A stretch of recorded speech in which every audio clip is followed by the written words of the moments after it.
October 12th, 2024, 9:17 a.m., a modest Cape Cod home in suburban Boston. Eleanor Peterson froze as her daughter Lisa burst through the front door, still in her hospital scrubs, her face a mask of determination. "Mom, we need to talk," Lisa said, her voice cutting through the quiet morning. Eleanor's hand instinctively grazed a scarf concealing the golf ball-sized lump on her shoulder, a secret she'd hidden for a decade, dismissing it as nothing, avoiding doctors, dreading the costs. Now, as Lisa's eyes locked on hers, Eleanor felt the weight of 10 years of denial pressing down. Had her stubborn silence been a fatal mistake?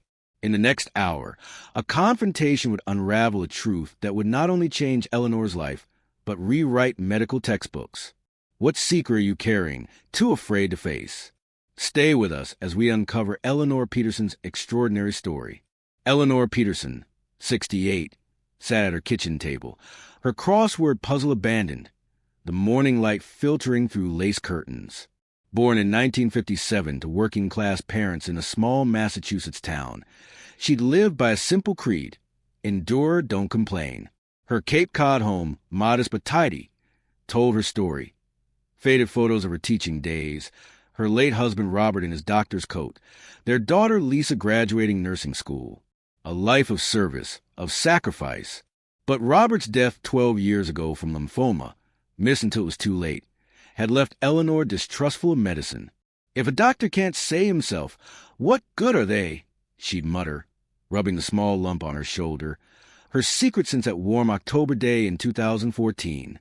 It started as a pea-sized bump, noticed while reaching for Robert's old cardigan in her closet. In the bathroom mirror, it was just there, smooth, unremarkable. Probably nothing, Eleanor told herself, 58 and accustomed to her body's quirks. She didn't mention it to Lisa, a nurse who'd worry and push for tests. Instead, Eleanor buried her fear, her frugality a shield. Her teacher's pension barely covered rising taxes and bills. She couldn't afford medical debt, not when she was saving for something bigger. In a blue tin box on her bookshelf, $14,276 sat carefully bundled. Robert's dream of scholarship for medical students, her silent vow to honor him. As years passed, the lump grew grape-sized and walnut-sized, then a golf ball by 2024. Eleanor adapted, favoring turtlenecks and scarves, angling her body in conversations to hide her right side. Lisa noticed the scarves, teased her about being a fashionista. Just cold. Eleanor deflected, her heart racing. The lump wasn't painful, just a constant presence, a worry stone she rubbed absently. At night, she'd touch it, whispering to Robert's photo. Not yet. Was she hastening their reunion by ignoring it? She pushed the thought away, focusing on the tin box, her mission. Lisa's weekly calls grew tense. "Mom, you're losing weight," she'd say, her nurse's eyes sharp. Eleanor brushed it off, watching my figure. But the lump was harder to ignore. A red streak appeared briefly, a bruise mistaken for infection. Sparking panic, she quickly smothered. She wrote a letter to Lisa, explaining the lump, then burned it. The scholarship fund was nearly complete. She'd deal with her health after. But fate had other plans. That October morning, Lisa's unannounced visit shattered Eleanor's defenses. "Margaret Wilson saw you wince at the library," Lisa said, her voice firm. "Show me what you're hiding." Eleanor's hand trembled as she pulled down her turtleneck, revealing the lump. Lisa's gasp was a knife. 10 years, she whispered. "How could you not tell me?" Eleanor's excuses, cost, independence, Robert's failed diagnosis, crumbled under Lisa's hurt.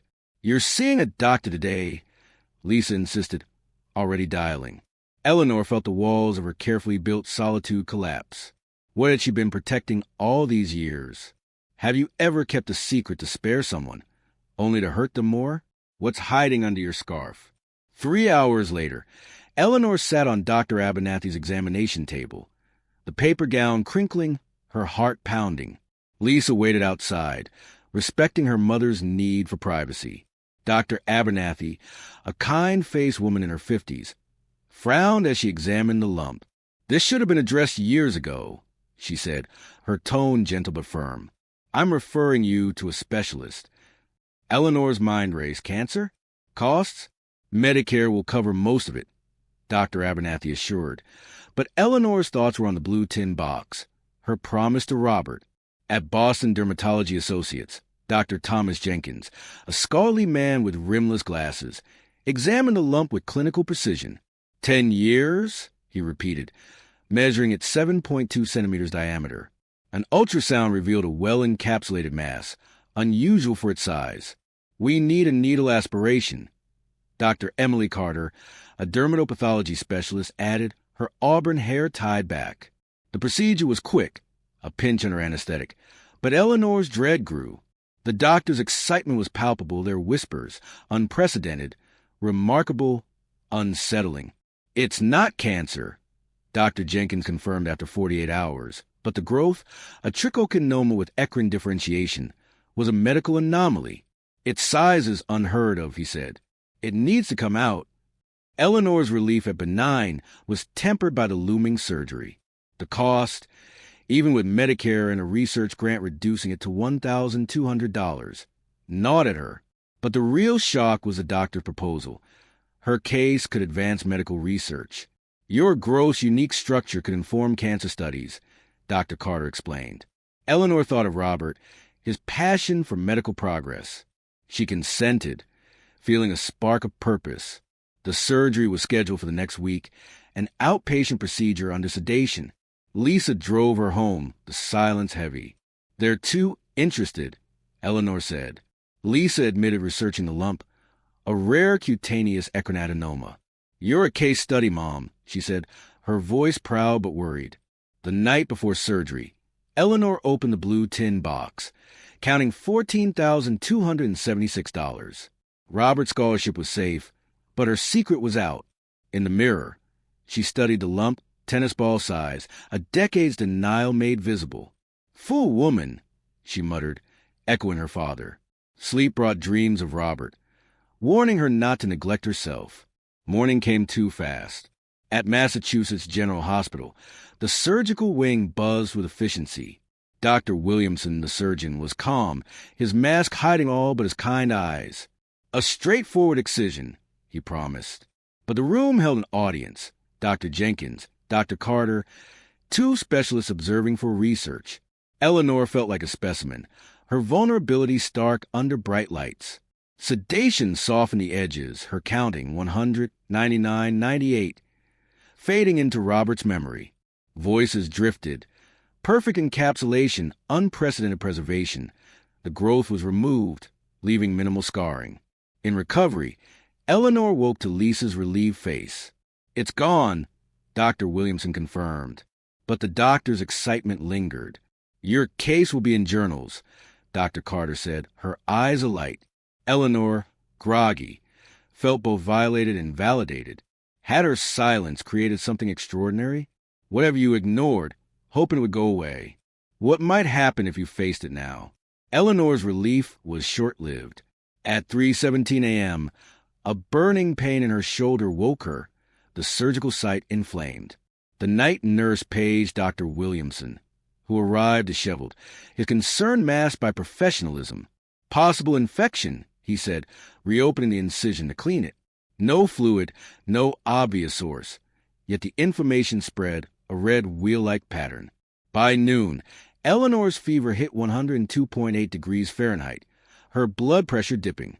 A CT scan showed deep tissue inflammation, prompting an emergency exploratory surgery.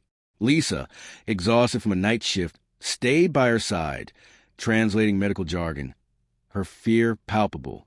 I'm scared, Eleanor admitted, her stoicism cracking.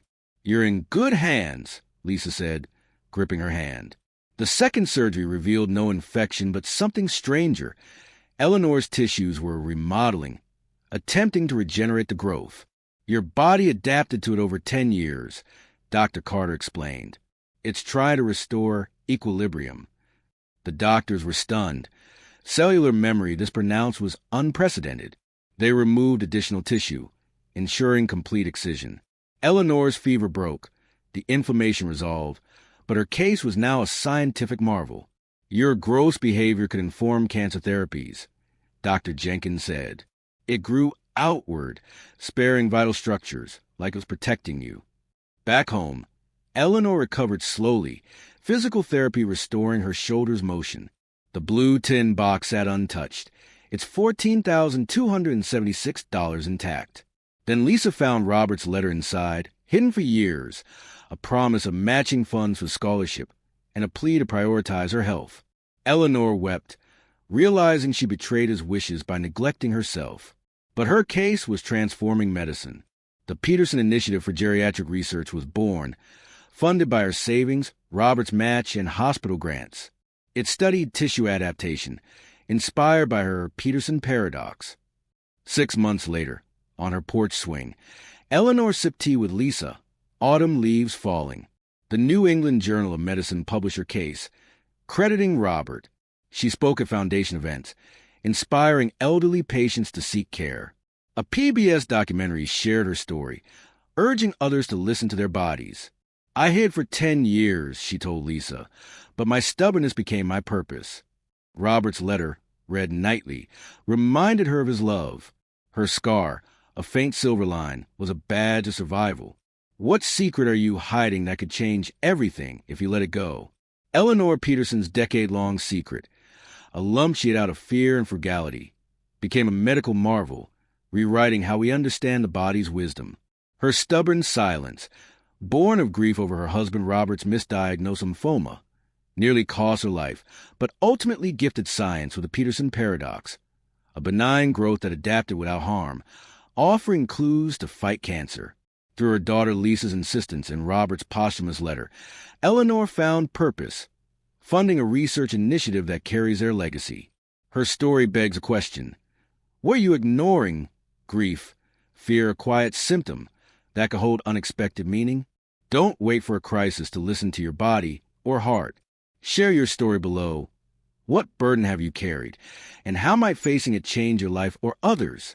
From Boston, Eleanor's journey reminds us, even our mistakes can become miracles.